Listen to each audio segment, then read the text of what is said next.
चलो देखो तो इधर घनाकार एकक कोशिका जो था ना हमारा, जिसको हम बोलते हैं सिंपल, जिसको बोलते हैं डायरेक्ट हम यूनिट सेल बोल सकते हैं, क्यूबिक यूनिट सेल। मतलब जब मेरे पास जो क्रिस्टल तंत्र होता है, आए सुनो एक मिनट रिपीट कर दे रहे थोड़ा हम। जो क्रिस्टल तंत्र होता है वो हमको पता है छोटे छोटे इकाई कोशिका से बना होता है। किन से बना होता है? छोटे छोटे इकाई कोशिका से बना होता है। और वो इकाई कोशिका कुछ भी हो सकता है, या तो क्यूब हो सकता है या दूसरा कुछ हो सकता है। तो हमको इस चैप्टर के अंदर में केवल ज्यादातर किसके बारे में बात करना है? क्यूब के बारे में बात करना है, घनाकार एकक कोशिका के बारे में बात करना है। ठीक है, तो घनाकार एकक कोशिका क्या होता है, मैंने उसका डेफिनेशन दिया था पिछले क्लास में। वो कितने टाइप का होता है वो मैंने बताया था, दो टाइप का पढ़ना था। एक था सरल घनाकार एकक कोशिका, एक क्या था? केंद्रित घनाकार एकक कोशिका। तब मैंने सरल घनाकार एकक कोशिका के बारे में मैंने बात किया था, जो सरल हो, सिंपल हो। मतलब मेरे पास एक ना क्यूब होगा, मेरे पास एक घन होगा, और घन में जितना सारा कोना है ना, प्रत्येक कोना में क्या होता है? 8 आइटम होता है। मतलब एक एक आइटम होता है 8 कॉर्नर पे। ठीक है, टोटल कॉर्नर पे 8 आइटम होता है, क्योंकि 8 कॉर्नर होता है क्यूब के अंदर में। सही है। लेकिन जो एक एटम का जो अंदर में जो साझा होता है ना, वो कितना होता है? 1/8वां भाग। एक एटम का 1/8वां भाग क्या होता है? अंदर में होता है। तो मैंने बोला एक एटम का 1/8वां भाग अंदर में है, तो टोटल कितना एटम है? 8 है। तो 8 से मैंने मल्टीप्लाई कर दिया, तो कितना वैल्यू आया था? 1 के बराबर वैल्यू आया था, है ना। इसके बाद मैंने क्या देखा था? असमन्वय संख्या, जिसको हम उप सहसंयोजक संख्या बोलते हैं। और इसके बाद मैंने बात किया था रिलेशन, एज लेंथ और रेडियस के बीच में एक रिलेशन देखा था। चलो आज हम सेकेंड टॉपिक स्टार्ट करते हैं। उसमें सेकेंड जो टाइप था हमारा केंद्रित घनाकार एकक कोशिका। ठीक है, चलो हेडिंग डालते हैं फिर उसको पढ़ते हैं।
लो देखो,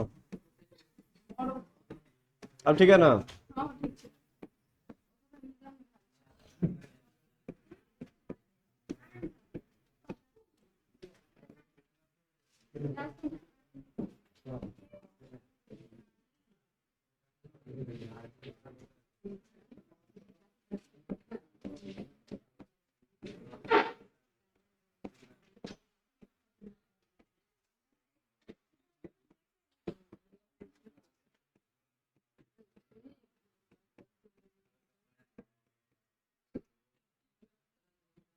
वीडियो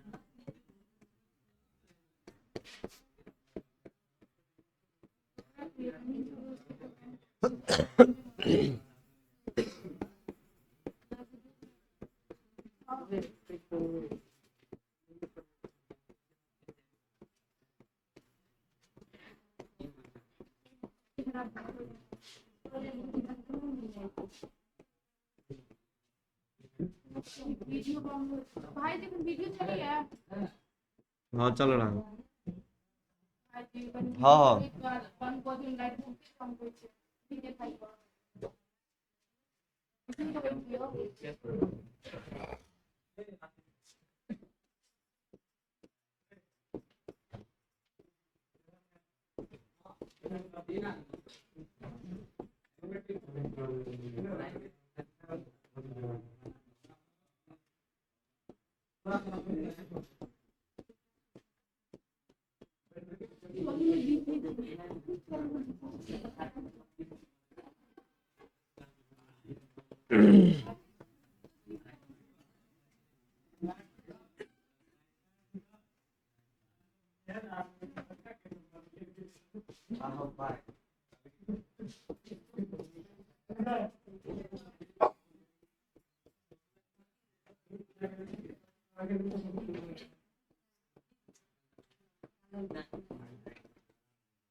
चलो लिखो जल्दी इसको।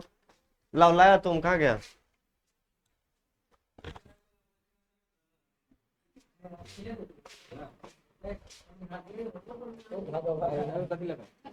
कथी का हो पैसा?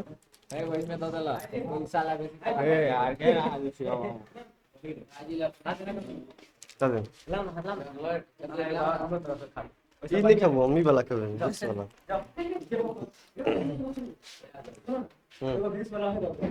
उन्हें दे चने ले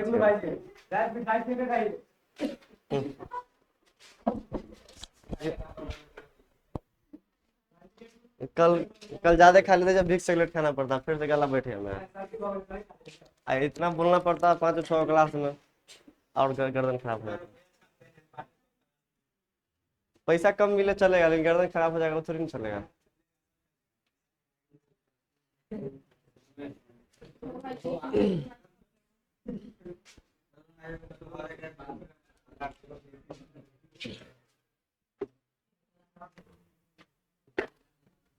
चलो सुनो तो,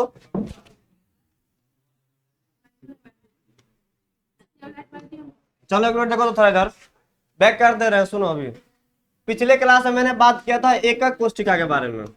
देखो तो एकक कोष्ठिका क्या होता है। तो मैंने एकक कोष्ठिका मैंने केवल किसके लिए बात किया था बताओ तो, यहाँ पे क्यूब के लिए, घन के लिए। तो मैंने बोला था घनकार एकक कोष्ठिका, मैंने बोला था, है ना। मतलब जब मेरे पास क्या होगा,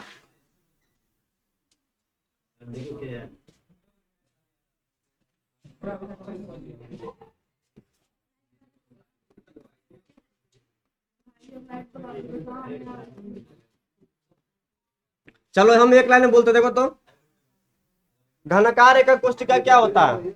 आए देखो इधर, सुनो, देखो तो जब घनाकार क्रिस्टल तंत्र का जो सबसे छोटा इकाई बाहर निकालते हैं, मेरे पास क्रिस्टल तंत्र कितने प्रकार का था, टोटल 7 प्रकार का था। कितने प्रकार का था? 7 प्रकार का। उसमें से पढ़ना क्या है हमको, केवल केवल घनकार क्रिस्टल तंत्र के बारे में बात करना है। आए जल्दी बैठो ना, बात कर रही है, बैठो ना। बैठेगी दोनों एक साथ बैठेगी, इसे बैठो तो।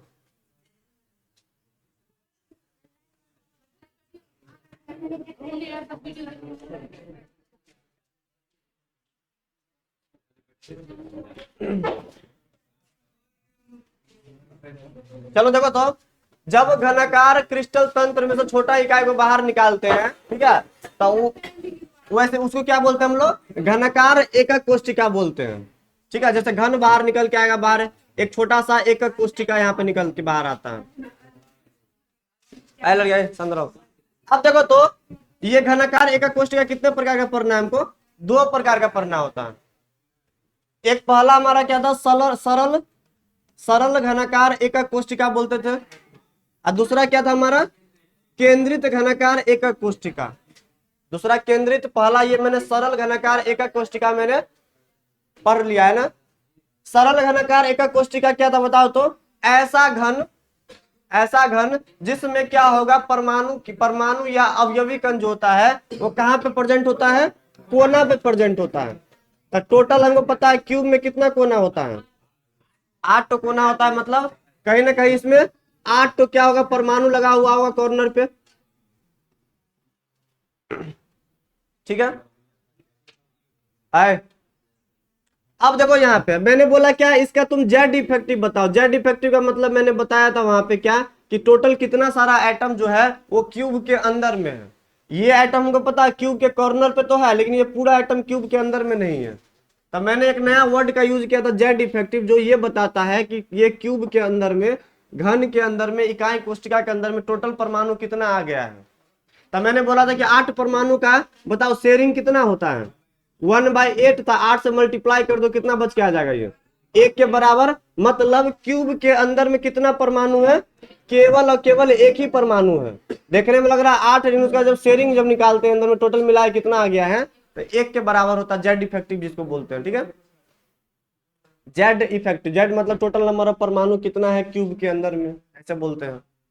अब मैंने क्या निकाला था इसके बाद, शायद बात किया था समन्वय संख्या के बारे में, है ना, कि मान लो ये किसी एक एटम को पकड़ो और उसका कोऑर्डिनेशन नंबर निकालो, समन्वय संख्या निकालो कि उसका जस्ट अगल बगल में कितना पड़ोसी है ना। पड़ोसी कहने का मतलब उसको कितना आदमी टच करके रखा हुआ है अंदर में, कितना जुड़ा हुआ है इससे। तब मैंने ये बोला था कि जो सिंपल क्यूब था हमारा, सरल घनाकार एकक कोष्ठिका था, वो उसमें क्या होता था, कॉर्नर का परमाणु आपस में क्या करता था, एक दूसरे को टच करता था वहां पे। अगर टच करेगा तो ये इसको टच करेगा, ये इसको टच करेगा, ये नीचे वाले को टच करेगा। किसी एक को पकड़ लो ना, मान लो हम इसको पकड़ रहे हैं, तो ये इसको टच कर रहा होगा, इसको टच कर रहा होगा और नीचे वाले को टच कर रहा होगा, है ना। 3 हो गया। आए अब देखो तो ये जो पीछे जो टच कर रहा होगा सेम तो आगे भी होगा एक तो क्यूब टाइप का, क्योंकि मैंने क्रिस्टल में से निकाला इसको बाहर, क्रिस्टल तंत्र में से, तो एक आगे भी होगा, एक इधर भी होगा और एक ऊपर भी होगा, क्योंकि बीच में से मैंने क्यूब को जो बाहर निकाला, बहुत सारा क्यूब रिपीट कर रहा था, ठीक है, उसमें से मैंने बाहर निकाला। तो क्यूब के अंदर में जाकर अगर देखेंगे हम, तो बताओ इस परमाणु का कोऑर्डिनेशन नंबर कितना होगा, 6 होगा। एक 1 2 3, एक 4, एक 5 और एक आगे की तरफ 6, तो टोटल कोऑर्डिनेशन नंबर कितना बोला था इसका मैंने, 6 के बराबर।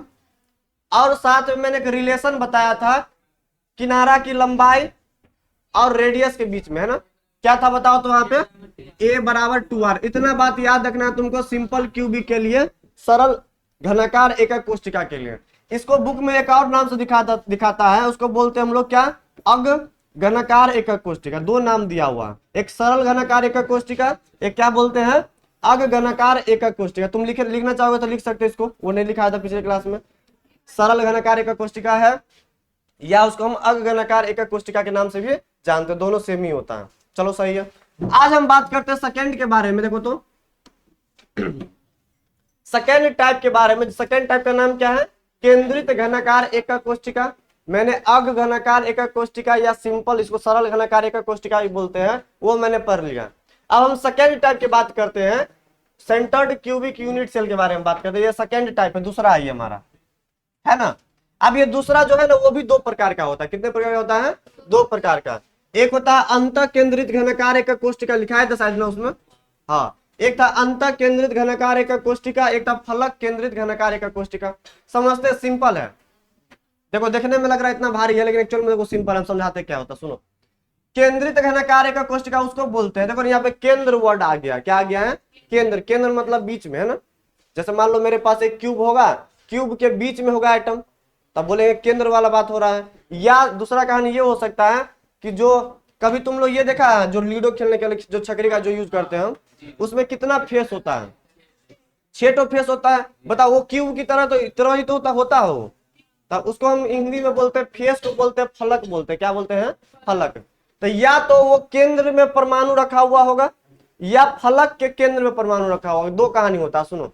ये जो केंद्रित घनाकार एकक कोष्ठिका है, ये जो होता है, ये इसका डेफिनेशन क्या लिख सकते हैं, मतलब परमाणु ना क्यूब के केंद्र में होगा, या तो केंद्र में होगा या फलक के केंद्र में होगा। जैसे ऐसे हो सकता, सुनो, जैसे मान लो मेरे पास एक क्यूब है,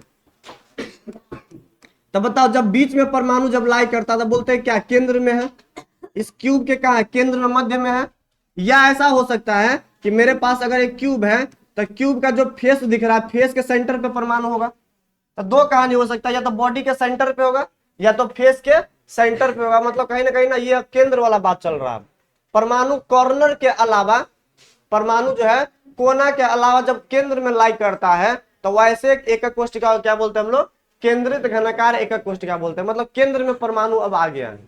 चलो समझते, देखो तो यहाँ पे ऐसा घनाकार एकक कोष्ठिका, चलो सुनो, ऐसा घनाकार एकक कोष्ठिका जिसमें परमाणु जो होता है घन के कोना के अलावा, उसमें केवल कोना पर ही था। अग घनाकार एकक कोष्ठिका सरल वाला में केवल कहां पे था, कोना पर रखा हुआ था। इसमें कोना के अलावा बॉडी के या फलक के केंद्र पर देखने को मिलता है, बॉडी के केंद्र में या बॉडी के फलक के केंद्र में देखने को मिलता है। तो ऐसे एकक कोष्ठिका क्या बोलते हैं हम लोग, केंद्रित घनाकार एकक कोष्ठिका के नाम से जानते हैं। मतलब केंद्रित मतलब केंद्र वर्ड का यूज किया गया है, एटम कहीं ना कहीं केंद्र से रिलेटेड होगा। अब केंद्र में कहां कहां होगा, तो बॉडी के केंद्र में हो सकता है, या तो फलक के केंद्र में हो सकता है। क्लियर है। चलो अब अगर बॉडी के केंद्र में अगर है परमाणु ये वाला, जैसे मान लो ये कॉर्नर पे तो है परमाणु, कॉर्नर पे रखा हुआ है, साथ में क्या होगा बॉडी के केंद्र में हो सकता है, या कॉर्नर के अलावा कहाँ हो सकता है, फेस के सेंटर पे हो सकता है। दो कहानी। अब इसको ना दो टाइप से मैंने डिवाइड किया इसी को। अगर बॉडी के केंद्र में अगर होगा तब इसको क्या बोलते हैं हम लोग, अंतः केंद्रित घनाकार एकक कोशिका। अंतः मतलब अंदर में, अंतः मतलब अंदर में। एक दूसरा पढ़ना, इसको बोलते हैं फलक केंद्रित एकक कोशिका। क्लियर है दोनों? देखो नाम से ही स्पष्ट है, बाकी तुम लिखना चाहोगे तो लिख सकते हो, अपने से खुद बना सकते हो, जरूरी नहीं कि याद करना है इसको। तो कैसे लिखेंगे एग्जाम में, तो सुनो। अंतः केंद्रित कहने का मतलब ऐसा घन जिसमें ना परमाणु कोना के अलावा, जिसमें परमाणु कोना के अलावा बॉडी के केंद्र पे लाई करता है, बॉडी के केंद्र पे उपस्थित होता है, क्या कहलाता है, अंतः केंद्रित घनाकार एकक कोशिका। ठीक है, ऐसा घनाकार एकक कोशिका जिसमें परमाणु या अवयवी कण, परमाणु हो सकता है या अवयवी कण, कुछ भी हो सकता है, परमाणु का बात जनरली करते हैं, कोना के अलावा घन के केंद्र पर उपस्थित होता है, अंतः केंद्रित एकक कोशिका कहलाता है। जैसे देखो यहाँ पे कॉर्नर पे तो है, साथ में क्या पे, बॉडी के सेंटर पे, तो इसको हम ना अंतः केंद्रित के नाम से जानते हैं। इसको इंग्लिश में बोलते हैं बॉडी सेंटर्ड क्यूबिक बोलते हैं। क्या बोलते हैं? Body centred cubic. ये बात याद रखना। सुनो, अगर हिंदी मीडियम से तुम हो तो कभी कभी ना इन शॉर्ट पूछ देता, तब पर भी बीसीसी यूनिट सेल क्या होता है, या तुमको ये बोल देगा कि बीसीसी यूनिट सेल के अंदर में कितना टोटल एटम होता है प्रेजेंट, तो तुमको हिंदी मीडियम हो या इंग्लिश मीडियम हो, अगर ओपन कर दिया तो ठीक है, अदरवाइज इन शॉर्ट में भी वो लिख सकता है कि बीसीसी क्या होता है। इसको क्या बोलते हैं, बॉडी सी से सेंटर्ड और सी से क्यूबिक यूनिट सेल। मतलब बॉडी सेंटर मतलब बॉडी के बीच वाला कहानी चल रहा है, अंतः केंद्रित वाला चल रहा है, तब ना समझ लेना बीसीसी के नाम से भी इसको हम जानते हैं। क्लियर है? इसको इंग्लिश में कोनो मतलब नहीं, बोल दिया।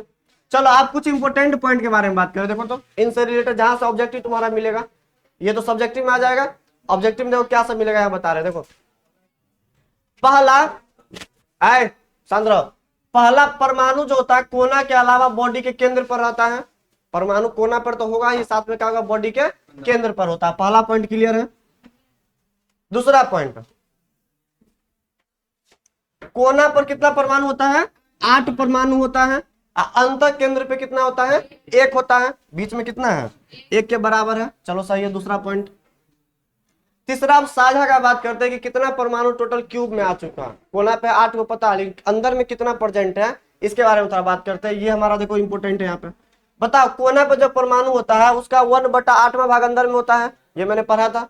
तो मैंने 1/8वां भाग लिख दिया। कोना पर का जो शेयरिंग होता है वो 1/8 पोर्शन होता है। ठीक है, 1/8वां भाग होता है। अंतः केंद्र में बात करेंगे तो पूरा पूरा एक एटम आ गया। अंतः केंद्र में देखो तो ये कहीं बाहर जा रहा है, पूरा का पूरा बीच में एक होगा, एक क्यूब होगा मेरे पास, और बीच में एक एटम रखा हुआ होगा, है ना।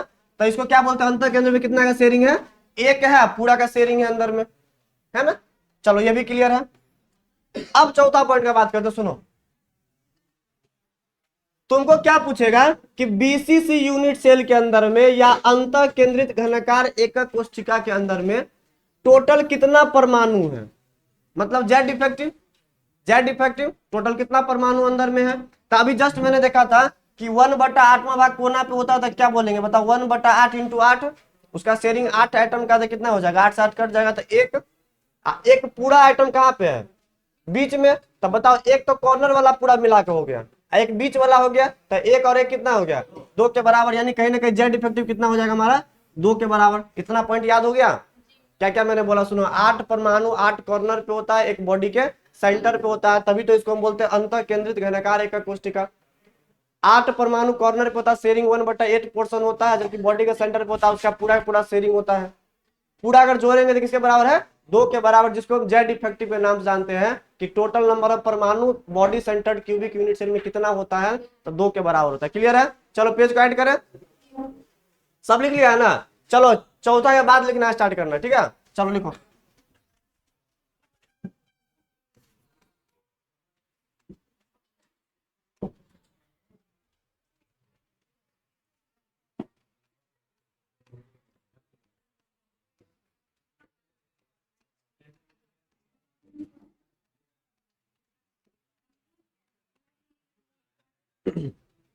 सरल एकक कोशिका में जो अग वर्ड का यूज किया था वो लिख लेना तुम लोग, ठीक है, बुक में दिया हुआ है।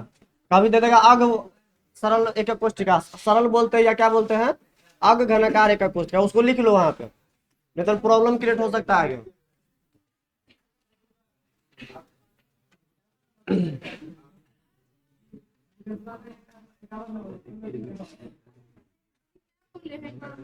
अरे पिछले क्लास में लिखा है तो ना सरल घनाकार एक कोष्टिका, तो सरल या अग वर्ड का यूज कर सकते हैं, बुक में दिया हुआ इसलिए लिखा दिए। मान लो एग्जाम में ये पूछेगा कि अग घनाकार एक कोष्टिका में टोटल अंदर में परमाणु कितना है, तो कंफ्यूज नहीं होना, सरल अग एक ही होता है।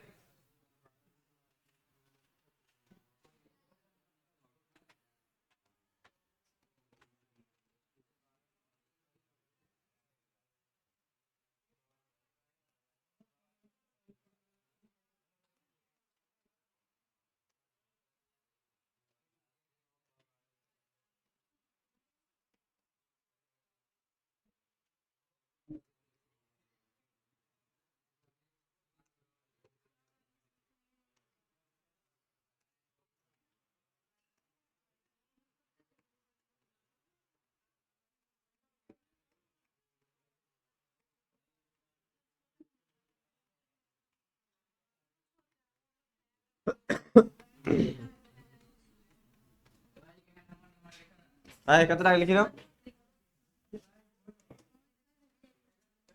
चश्मा लगा क्या कर सकते हो।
अभी आ रहा सब ये सब, इतना लेट से क्या आया तुम लोगों ने,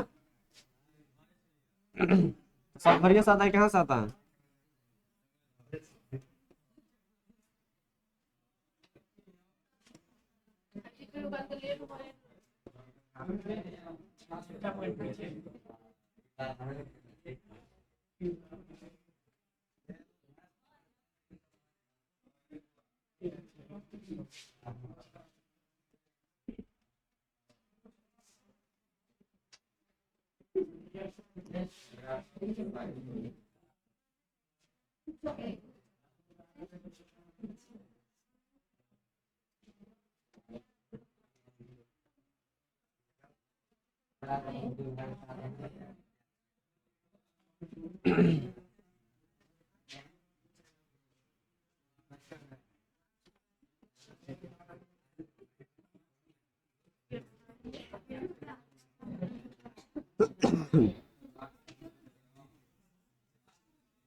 कहाँ पे वो हम बताते क्यों है, 8 जो लिखे हैं ना बताते हैं, लिखो ना पहले 8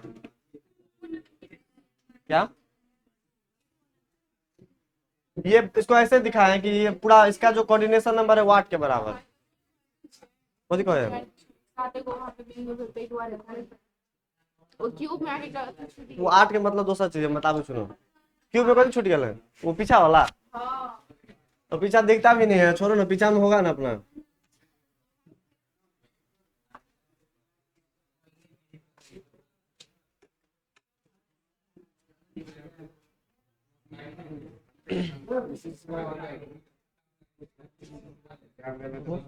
बॉडी सेंटर्ड क्यूबिक लाओ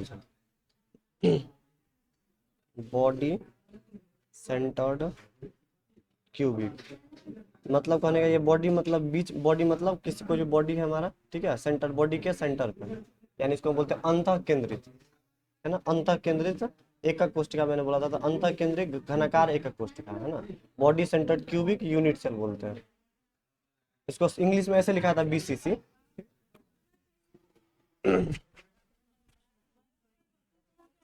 चलो हो गया, देखो चॉकलेट खा लिया तो गला चुभ गया मेरा।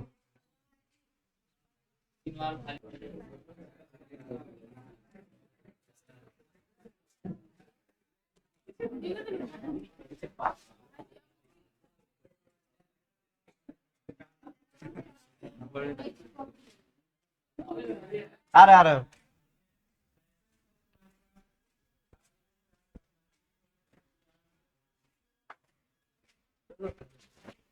आ रहे क्या सर।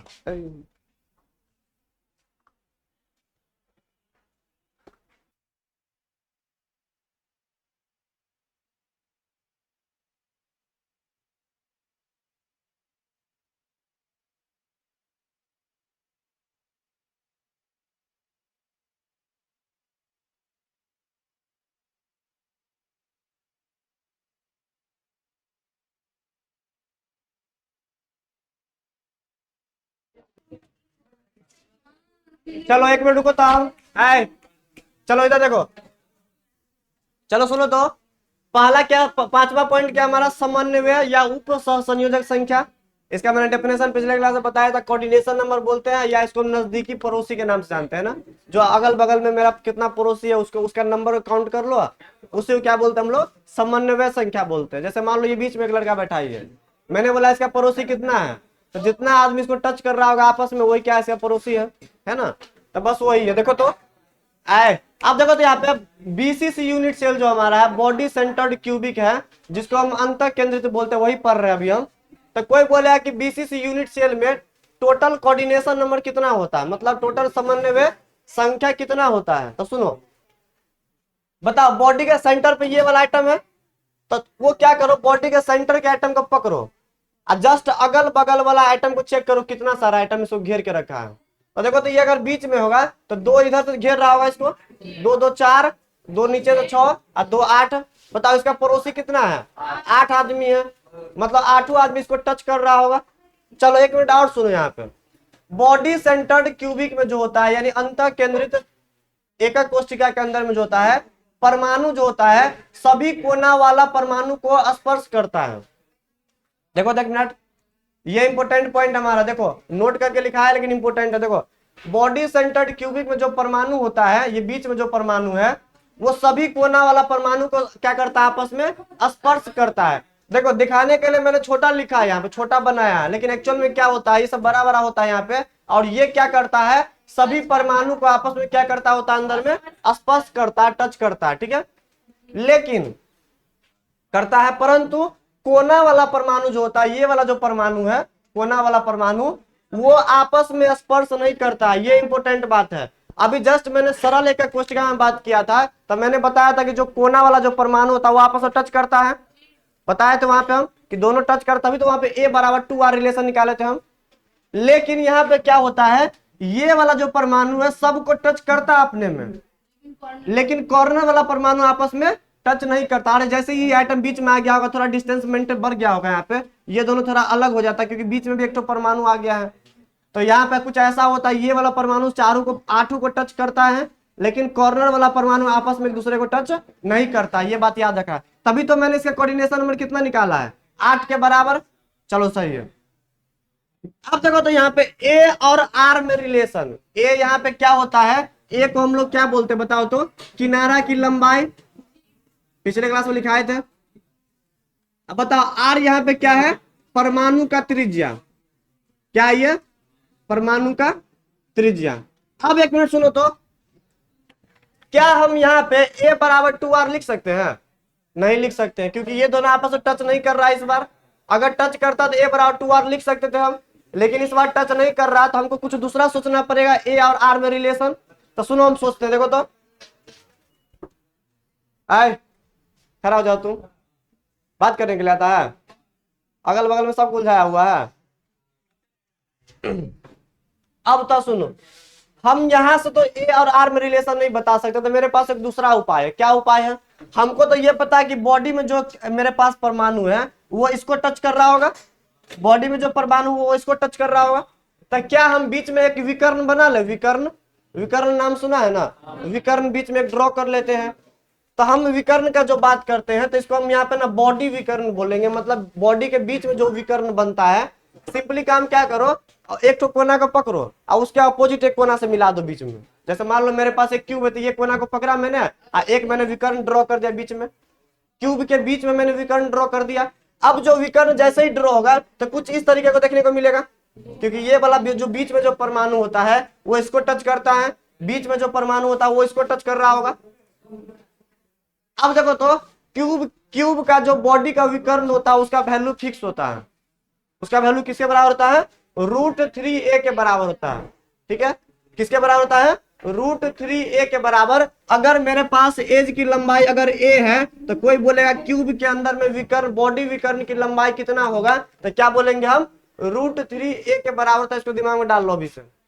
ठीक है, अब बताओ तो हमको चाहिए क्या, आर और ए में रिलेशन, ए और आर में रिलेशन। तो बताओ ये पूरा का जो लंबाई होगा वो किसके बराबर होगा, √3a के बराबर। तो क्या हम इसको ऐसे कर ले कि यहां से यहां तक डिस्टेंस को हम आधा मान लेते हैं, क्योंकि ये पूरा √3 है, पूरा कितना है, √3a है, हमको आधा चाहिए, कितना चाहिए हमको, आधा। मान लो हम आधा ले रहे हैं तो कितना हो जाएगा, √3a/2।